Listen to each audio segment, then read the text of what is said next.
Ya, Assalamualaikum warahmatullahi wabarakatuh. Perkenalkan, nama saya Supriyanto. Saya Muhammad Imran. Kami dari kelompok 6 akan membawakan presentasi mengenai tugas filsafat hukum dengan judul Realisme Hukum. Langsung saja untuk mempersingkat waktu, kita mulai materi presentasinya. Terima kasih. Selamat menyaksikan. Assalamualaikum warahmatullahi wabarakatuh.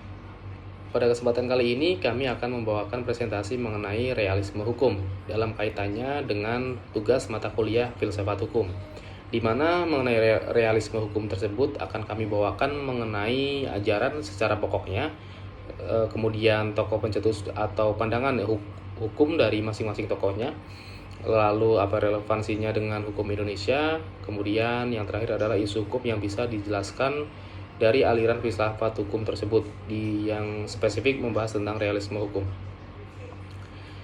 Langsung saja, untuk mempersingkat waktu, kami akan memulai presentasinya. Yang pertama akan kami jelaskan mengenai realisme hukum itu apa, lalu nanti yang sudah saya sampaikan sebelumnya bahwa hal-hal unsur-unsur yang lainnya akan dibahas semua anggota kelompok yang ada. Ada sisi gelap dari superioritas positivisme hukum yang mengandalkan atas logika dan validitas dari penguasa sehingga membawa arus-arus bahwa satu-satunya hukum adalah penguasa. Hal tersebut sangat bias, terutama bagi hakim yang akan membuat sebuah putusan. Seringkali paradigma positivisme hukum tidak matching dengan kasus yang dihadapinya. Apalagi ketika hakim dihadapi dengan kasus-kasus besar yang complicated dan aturan hukum yang tersedia tidak bisa menjangkaunya. Pada kondisi ini, sangat jelas bahwa kepiawaian hakim untuk membuat konstruksi hukum yang berkeadilan sangat diharapkan akibat kegagalan cara berpikir positivisme yang rigid dan kaku, sehingga meninggalkan celah-celah hukum. Akhirnya, masyarakat kerap kali dirugikan jika hakim masih terperangkap dalam alam positivisme tersebut. Atas dasar kritik terhadap hukum yang bertumbuh pada logika, aliran realisme hukum hadir untuk menjawab tantangan problem tersebut. Akar kemunculan realisme bersumber dari perspektif empirisme, kenyataan, real apa yang ada dihadapi serta bukan logika. Realisme hukum merupakan pemikiran yang lahir dari teori empirismenya David Hume. Paham ini dengan tegas menolak pengetahuan yang hanya mengandalkan penalaran logis ala rasionalisme pada abad ke-18. Ide-ide rasional menurut empirisme bukanlah segala-galanya sehingga tidak bisa diandalkan sebagai sumber hukum yang tunggal. Berangkat dari realitas sosial, maka realisme hukum mempunyai standing position bahwa hukum adalah hasil dari kekuatan-kekuatan sosial dan alat kontrol sosial. Dengan demikian, realisme hukum tidak terbatas hanya pada ilmu hukum saja, tetapi juga mencakup kepribadian manusia, lingkungan sosial, keadaan ekonomi, dan kepentingan bisnis. Paham ini kemudian tidak percaya pada konsepsi hukum normatif kecuali konsepsi hukum adalah apa yang dilakukan di pengadilan dan orang-orang yang bekerja di pengadilan. Sebagaimana yang telah dikemukakan di atas bahwa realisme hukum adalah mengkaji hukum dalam konteks realitas, maka tidak terlepas kajiannya dengan praktik hakim di pengadilan sebagai penegak hukum atau law enforcement dan perilaku manusia dalam kehidupan empiris. Oleh karena itu, realisme hukum itu dibagi menjadi dua kelompok, yakni realisme hukum Amerika yang menitik beratkan pada pengalaman-pengalaman praktis hakim dalam mengadili perkara, dan realisme hukum Skandinavia yang lebih menekankan pada perilaku manusia sebagai suatu kenyataan empiris. Realisme Amerika dan Skandinavia. Realisme hukum Amerika menempatkan empirisme dan pragmatisme yang menekankan aspek manfaat dan kegunaan berdasar pengalaman. Kehidupan sehari-hari adalah dunia pengalaman yang tidak bisa dipotret melalui skema ideal-ideal yang spekulatif. Itu hanya bisa ditangkap keutuhannya lewat pengalaman yang real. Ciri-ciri utama dari realisme hukum Amerika didasarkan pada manfaat praktis yang tidak percaya pada bekerjanya hukum menurut ketentuan-ketentuan hukum di atas kertas, melainkan hukum bekerja mengikuti peristiwa konkret. Selanjutnya akan dilanjutkan oleh rekan Muhammad Imran. Baik, terima kasih untuk Bang Supriyanto. Saya Muhammad Imran akan melanjutkan materi tersebut. Sumber hukum utama aliran ini adalah putusan hakim, seperti yang diungkapkan oleh Chipman Gray, yaitu all the law is judge made law. Semua yang dimaksudkan dengan hukum adalah putusan hakim. Hakim lebih sebagai penemu hukum daripada pembuat hukum yang mengandalkan peraturan perundang-undangan, yaitu Abu Rera dan kawan-kawan tahun 2013 133.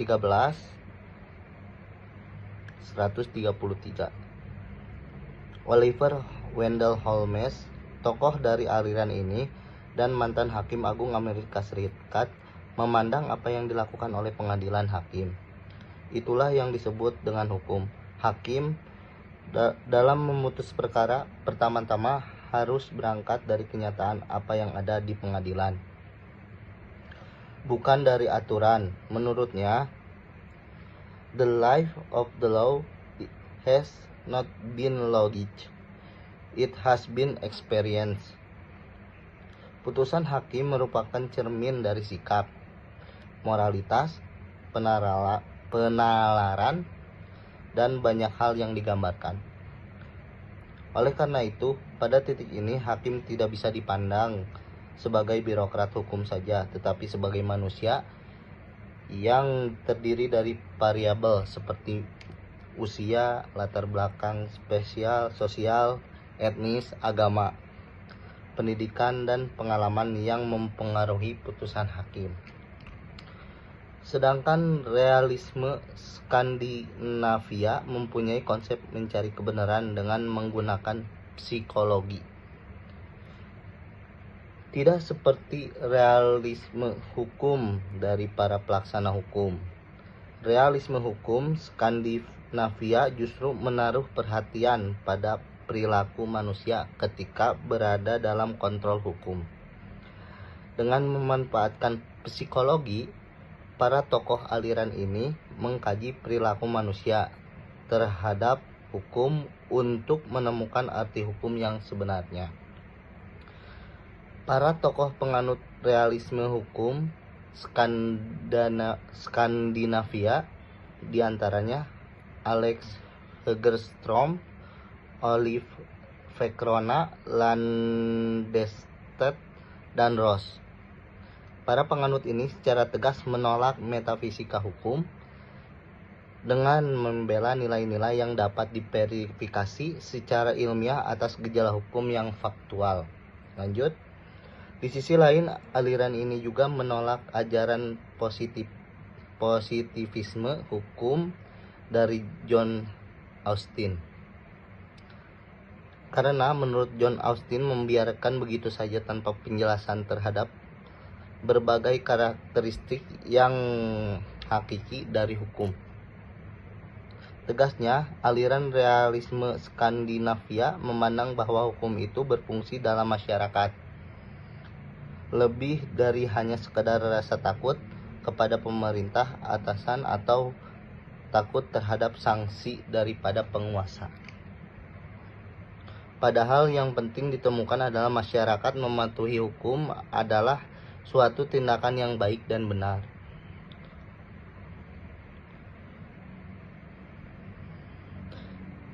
Sebagai penutup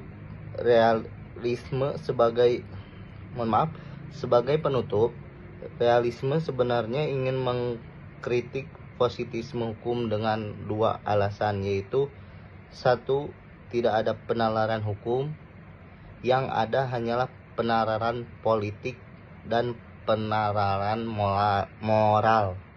Dan dua, saat hakim menjatuhkan putusan, alasan dasar hakim sebenarnya bukan pada hukum, tetapi pada fakta-fakta yang hakim temukan. Sekian dari saya, mohon maaf bila ada kesalahan. Wassalamualaikum warahmatullahi wabarakatuh. Assalamualaikum warahmatullahi wabarakatuh. Selanjutnya saya akan melanjutkan pembahasan dari Saudara Imran, aktualisasi filsafat realisme hukum. Realisme hukum dapat ditemui melalui pertimbangan Majelis Hakim KPPU pada perkara persaingan usaha nomor 5 /KPPU 1 2019 yang memeriksa kasus kartel tiket pesawat dengan para terlapor PT Garuda Indonesia Persero Tbk, PT Citylink Indonesia, PT Sriwijaya Air, PT Nam Air, PT Batik Air, PT Lion Mentari, dan PT Wings Abadi pada tahun 2019. Kasus ini bermula dari harga tiket pesawat penumpang kelas ekonomi angkutan udara niaga berjadwal dalam negeri awal tahun 2019 yang dirasakan masyarakat masih cukup tinggi meski masa peak season sudah berakhir. KPPU menduga perusahaan-perusahaan tersebut telah melakukan kartel, yaitu perjanjian dengan pelaku usaha persaingan untuk menetapkan harga atas suatu barang dan atau jasa yang harus dibayarkan oleh konsumen. Pasal 5 Undang-Undang Nomor 5 Tahun 1999 tentang larangan praktik monopoli dan persaingan usaha tidak sehat. Singkat cerita, masyarakat menilai harga tiket pesawat tinggi saat peak season masih wajar karena secara umum terjadi peningkatan permintaan masyarakat. Peak season terjadi beberapa kali dalam satu tahun kalender seperti Hari Raya Idul Fitri, libur sekolah, libur Hari Raya Natal dan Tahun Baru, libur long weekend dan Hari Raya Imlek. Harga tiket pesawat saat peak season biasanya lebih tinggi dari harga pesawat saat low season. Namun biasanya setelah masa peak season berakhir, harga tiket pesawat akan kembali normal. Bulan Desember 2017 hingga pertengahan bulan Januari 2018 termasuk dalam kurun waktu peak season. Dalam kurun waktu tersebut, harga tiket pesawat cenderung naik, namun akan kembali normal pada saat memasuki masa low season. Kondisi tersebut mengalami anomali khususnya apabila dibandingkan dengan kurun waktu yang sama pada bulan Desember 2018 hingga pertengahan Januari 2019. Setelah masa peak season berakhir, yaitu minggu kedua Januari 2019, masyarakat masih merasakan tingginya harga tiket pesawat. Kondisi ini berlangsung cukup lama, hingga pemerintah meminta maskapai menurunkan harga tiket karena telah menimbulkan keresahan di masyarakat selaku konsumen. Kenaikan harga tiket pesawat yang terjadi tersebut dirasa tidak rasional karena harga aftur justru mengalami penurunan sejak bulan November 2018. Dengan adanya anomali harga tiket maskapai penerbangan setelah peak season pada bulan Desember 2018 hingga pertengahan bulan Januari 2019 dan semakin tingginya konsentrasi pasar tersebut telah menginisiasi Komisi Pengawasan Persaingan Usaha Republik Indonesia untuk mengumpulkan data dan atau informasi ada tidaknya dugaan pelanggaran Undang-Undang Nomor 5 Tahun 1999 yang dilakukan pelaku usaha yang bergerak di bidang jasa layanan angkutan udara niaga berjadwal penumpang kelas ekonomi dalam negeri. Dalam pertimbangan putusannya, para terlapor dinyatakan bersalah secara sah meyakinkan telah melanggar pasal 5 tentang kartel sebagaimana diatur dalam Undang-Undang Nomor 5 Tahun 1999 tentang larangan monopoli dan persaingan usaha tidak sehat. Meskipun para terlapor telah dinyatakan melanggar pasal tersebut, KPPU tidak menjatuhkan sanksi pidana denda sesuai dengan apa yang ada di dalam undang-undang. Dalam artian KPPU membebaskan sanksi pidana denda kepada para terlapor. Padahal pelaku usaha yang melanggar pasal 5 tentang larangan kartel di atas akan dikenakan pidana denda serendah-rendahnya 5 miliar rupiah dan setinggi-tingginya 25 miliar rupiah atau pidana kurungan yang menggantikan denda selama-lamanya 5 bulan sesuai dengan pasal 48 ayat 2. Sebaliknya, KPPU hanya memberikan perintah kepada perusahaan-perusahaan tersebut untuk memberitahu secara tertulis kepada Komisi Pengawasan Persaingan Usaha sebelum mengambil setiap kebijakan pelaku usaha yang akan berpengaruh terhadap peta persaingan usaha. Harga tiket yang dibayarkan oleh konsumen dan masyarakat selama 2 tahun sejak putusan ini memiliki kekuatan hukum tetap.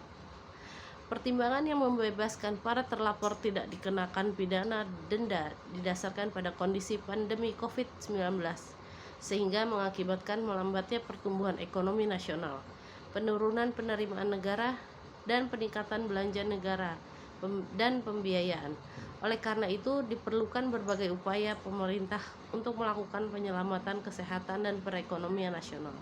Dengan fokus pada belanja kesehatan, jaringan pengamanan sosial, serta pemulihan perekonomian yang termasuk untuk dunia usaha dan masyarakat yang terdampak. Situasi ini juga berpengaruh sangat besar terhadap perekonomian negara Indonesia dan recovery ekonomi yang diperkirakan akan memakan waktu yang cukup lama. Demikian juga dengan pelaku usaha industri penerbangan telah mengalami banyak kesulitan bahkan sebelum terjadinya pandemi. Tindakan membebaskan pidana denda terhadap para terlapor merupakan keberanian hakim KPPU yang tergolong mengikuti pola berpikir realisme hukum karena melihat faktor non-hukum, yaitu kondisi ekonomi saat ini yang sedang lesu akibat diterpa wabah pandemi COVID-19. KPPU memandang jika terlapor dikenakan denda sesuai apa yang tertera dalam undang-undang akan memberi guncangan finansial terhadap industri penerbangan yang terdampak wabah pandemi cukup parah, sehingga akan berpengaruh terhadap perekonomian nasional. Sebenarnya KPPU bisa saja secara langsung menggunakan sanksi pidana denda, namun hal ini tidak dilakukan karena faktor lesunya upaya untuk menyelamatkan perekonomian nasional, khususnya di industri penerbangan sipil, lebih dipertimbangkan. KPPU telah membuktikan bahwa untuk menjatuhkan sebuah putusan tidak harus mengikuti apa yang ada di dalam undang-undang, tetapi